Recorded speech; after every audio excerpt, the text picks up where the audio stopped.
What's going on, guys? It's Houston Sports Talk back into the video today, and today I'm going to be talking about what the Houston Texans needed to do better after starting off 0-2, losing to the Indianapolis Colts 31-20 in the Houston Texans home opener yesterday. I will be honest, this is a game the Houston Texans should have won.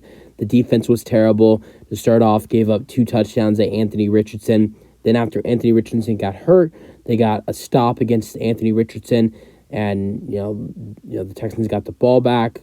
They would force the Colts to punt. That would be the last they saw of Anthony Richardson. He faced the Texans for 3 drives, two touchdowns, 1 touchdown. I'm not trying to make excuses for the Colts, but they did start off at the 17-yard line because Stroud did fumble. So, I mean, who knows if the Colts would have actually scored a touchdown if they started back all the way at the 25. But he still scored a touchdown off the Texans. 2 touchdowns and 1 punt in his 3 drives against the Texans.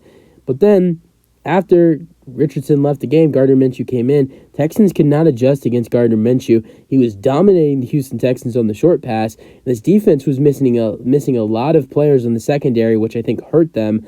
3 safeties. Eric Murray left this game with a concussion, and Jimmy Ward and Jalen Petrie, the 2 starting safeties for the Texans, and 2 of the best players on defense for the Texans, were both out in this ball game. And I think that was a really big thing that hurt this Texans defense.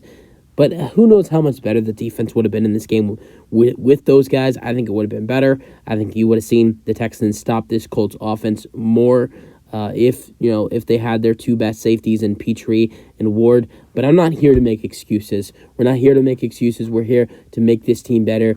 And Stroud said it himself, we'll be fine, but there's things we need to work on. D'Amico Ryan said the same thing. We need to work on some things with the defense. And I went back, watched every play from this game, and I gotta say, I recorded the game so I could go back and study and watch everything they did in this game. And I gotta say, the red zone is what I noticed the most. And red zone struggles. I know the Texans scored 2 touchdowns in this game. Great, CJ Stroud played a great game. Threw 384 passing yards, 2 passing touchdowns, 30 for 47, 0 interceptions, thrown 91 passes in his first 2 games, 0 interceptions. Stroud has been great. This Texans team has been great too. The offense has been very solid in the first 2 games. Stroud's been great. He's thrown for 626 passing yards in his first 2 games as a rookie. That's incredible. Stroud has been great in his first 2 games as a rookie, but the red zone struggles have been crazy. They had red zone struggles last week against the Ravens, and it continues here against the Colts. I didn't go back against the Ravens game and look at the red zone struggles, but I know there was multiple times that the Texans were in the red zone and could not come away with touchdowns. And there were 3 times the Texans were in the red zone yesterday against the Colts, and they were not able to come up with a touchdown. Here's the first one. This wasn't the worst one, but this one was the first, and this one could have affected the Texans. This one would have kept this game close in the first half. It was a 3rd and 5. The Texans were on the 10-yard line, and they had to settle for a 29-yard field goal.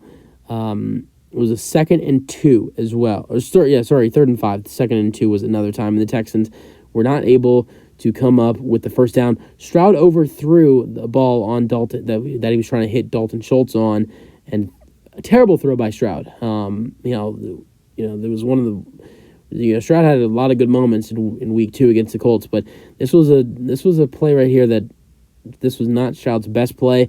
Texans had to settle for a 29-yard field goal by Ka'imi Fairbairn, which the Texans made, but that field goal by Fairbairn made it a 21-10 game compared to if the Texans were able to put in the end zone, convert that 3rd down and 5 at the 10-yard line, and score a touchdown. The Texans would have only been down 7, 21-14. Here's another moment. It's a 1st and goal, and it's at the 2-yard line for the Texans. The Texans had to settle for a 36-yard field goal. At this time, it's 31-10. The Texans are, down 21. I know, you're down a lot, but there's so there is a lot of momentum when you're driving like this. It's 1st and goal. You're at the 2-yard line. You should be able to score. But CJ Stroud throws a touchdown pass to Tank Dell.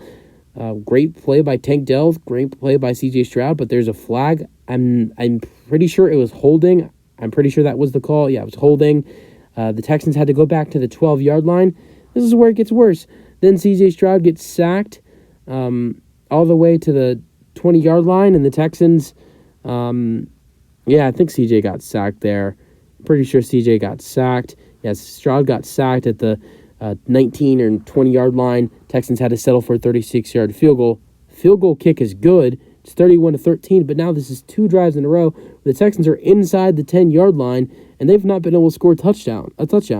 And then you have later in the game in the fourth quarter when the Texans they've now got the deficit down to 11, and it's 31-20, and the Texans are driving. They're at the 17-yard line. It's 2nd and 2, and here is where it just gets worse.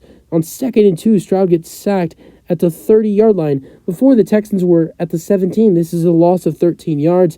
The Texans ultimately went for a 46-yard field goal on 4th down, and, Kaimi Fairbairn's field goal kick got blocked.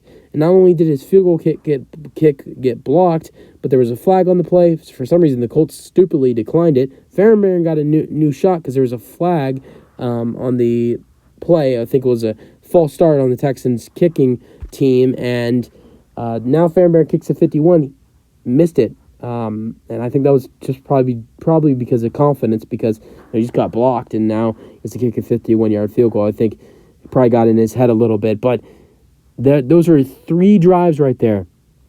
3 drives where you're in the red zone. You're at the 10-yard line, the 2-yard line, and the 17-yard line, and you're not able to put points on the board, or not able to put touchdowns on the board. One of them, you weren't even able to put points on the board at all, because Fairbairn had to settle for a 46-yard field goal because of how terrible the offensive line was. Stroud got sacked for a loss of 13 yards, and you didn't get a chance to potentially win come back in this ball game, because Fairbairn makes that field goal. It's 31-23. The Texans might have got the ball back at some point, with not a lot of time remaining to potentially come back and tie the ball game up with a touchdown and a 2-point conversion. But no, the Texans had multiple chances. They probably should have scored a touchdown that drive right there, and would have been 26-31. They would have gone for the 2-point conversion. They would have maybe got it, maybe not. Would have been 31-28 or 31-26. But I'll tell you right now, those 3 possessions I just went over, those 3 third downs or 2 third downs, or actually no, it was the 3rd down and 5. Was 3rd down and 5 when the Texans settled for the 29-yard field goal. First, we had a 1st and goal at the 2-yard line. Next thing you know, for the Texans, you have a holding call, and now you're pushed back, then a sack. So it just kept getting worse in that drive. Then you're at the 17-yard line, and 2nd and 2, Stroud sacked, loss of 13 yards. Now you have a 3rd and 15. Texans had to settle for a field goal, got blocked. So those are 3 drives, I think, right there.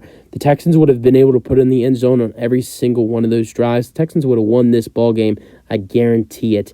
Texans struggled in those parts of the game yesterday. I'm telling you all right now that the Texans would have won this game if they were able to put it in the end zone when they should have been able to, when they're at the 10-yard line, the 2-yard line, and the 17-yard line. And so those drives really disappointed me. As for the defense, the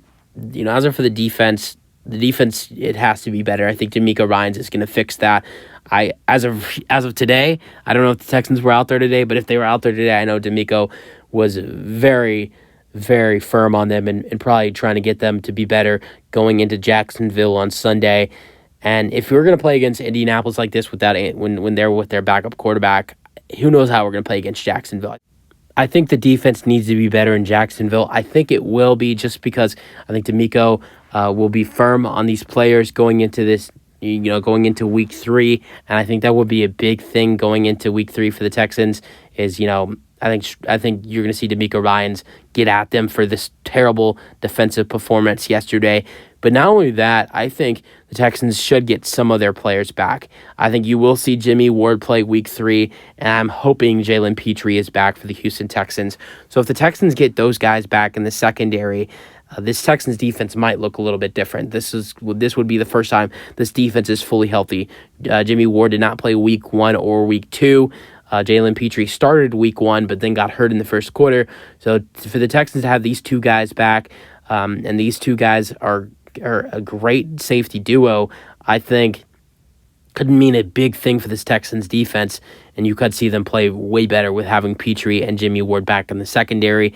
But it's going to be hard. You're going to have to make an adjustment. I think D'Amico Ryan's going to have these guys play better going into Jacksonville, and he's gonna have to set the tone going into Jacksonville with defense. I have no idea how the defense is going to look, and going into Jacksonville, because the defense looked good one week and then they looked terrible the next week. So who knows what it's going to look like the week after? Because week 1 against the Ravens, the defense was very good. They had 4 sacks, they had an interception, they had a fumble recovery, they had another forced fumble. This defense played gutsy. They played hard against Baltimore, and we really saw a really good performance by this Texans defense in week 1. And I know I was really impressed. I know a lot of Texans fans were really impressed by the Texans defensive performance in week 1. But I can tell you right now, you're not going to find one Houston Texans fan that was impressed by that defensive performance yesterday. So the Texans need to play better defense than they did yesterday if they want to potentially have a potential win in Jacksonville. Because I'll tell you this, the way C.J. Stroud is playing right now, the Texans, I think, the Jacksonville Jaguars game is a winnable game. But if the defense plays the way they did yesterday against Indianapolis, against Jacksonville on Sunday, it is not a winnable game. But if the defense is better and Stroud and the Texans offense plays the way they played against Indianapolis, against Jacksonville on Sunday, and the run game is better, and Dameon Pierce and Devin Singletary fix their crap together on the run, then this Texans team, I think a lot of games are winnable. So I don't know. I think there's a lot of things this Texans team needs to work on. I think red zone trips are number 1, defense is number 2, and the run game is number 3. But at the same time, I can't even be mad at Dameon Pierce and Devin Singletary in the run game because we're not running the ball that much. Stroud is throwing the ball a lot. He threw the ball 44 times week 1. He threw the ball 47 week 2. He's thrown 91 passes for a rookie.